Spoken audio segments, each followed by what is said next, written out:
Mona Lisa বেশ উদ্বিগ্ন হয়ে সেনাপতিকে জিজ্ঞেস করেন, এটা তো মারাত্মক হয়ে যাবে সেনাপতি, এর ফল কি হতে পারে সেটা কি তুই বুঝতে পারছিস? সেনাপতি আত্মবিশ্বাসের সাথে উত্তর দেন, কি আর হবে, সবাই ভাববে এটা একটা সাধারণ দুর্ঘটনা। মোনালিসার মনে সংশয় থাকলেও সেনাপতি তাকে বুঝিয়ে বলেন যে পুরো বিষয়টিকে এমনভাবে সাজানো হবে যেন মনে হয় গ্যাস সিলিন্ডারের পাইপে ফুটো হয়েই এই বিস্ফোরণ ঘটেছে।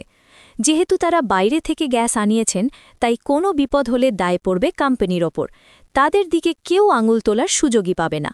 সেনাপতির পরিকল্পনা অনুযায়ী বাড়ির সবাই যখন অন্য কাজে ব্যস্ত থাকবে এবং বিহানও দূরে থাকবে, ঠিক সেই সুযোগেই রান্নাঘরে একা থাকা কম্পাসকে দুনিয়া থেকে সরিয়ে দেওয়া হবে। এতে ডিনার পার্টিও যেমন ভণ্ডুল হবে, তেমনি তাদের পথের কাটা কম্পাস ভৌমিকও চিরতরে বিদায় নেবে।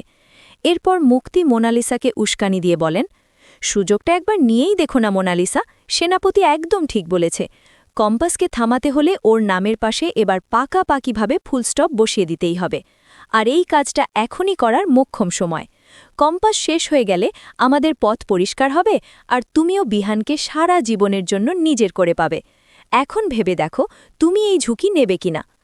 এদিকে কম্পাস যখন দেখেন মোনালিসা বিহানের ঘরের সামনে উদ্দেশ্যহীনভাবে ঘুরঘুর করছেন, তখন তিনি সরাসরি প্রশ্ন করেন, এখানে কি করছো তুমি?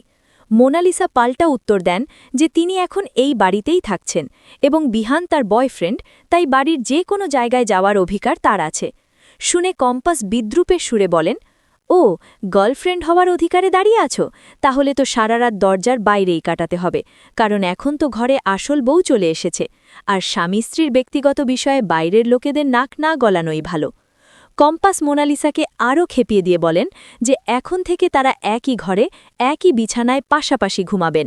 তিনি টিপ্পনি কেটে জানান, এখন তিনি বিহানকে আর স্যার বলে ডাকেন না, তাই ঘুমের ঘরে গায়ে হাত পা তুলে দিলেও বিহান কিছু মনে করবে না। কম্পাসের মুখে এসব শুনে মোনালিসার রাগে ফেটে পড়েন এবং মুক্তি মাসিকে বলেন, শুনলে তো মাসি, এই কম্পাস এখন বিহানকে নাম ধরে ডাকছে, অথচ আগে তো আপনি ছাড়া কথা বলতো না। পরিস্থিতি বেগতিক দেখে মুক্তি তখন মোনালিসাকে শান্ত হতে বলেন।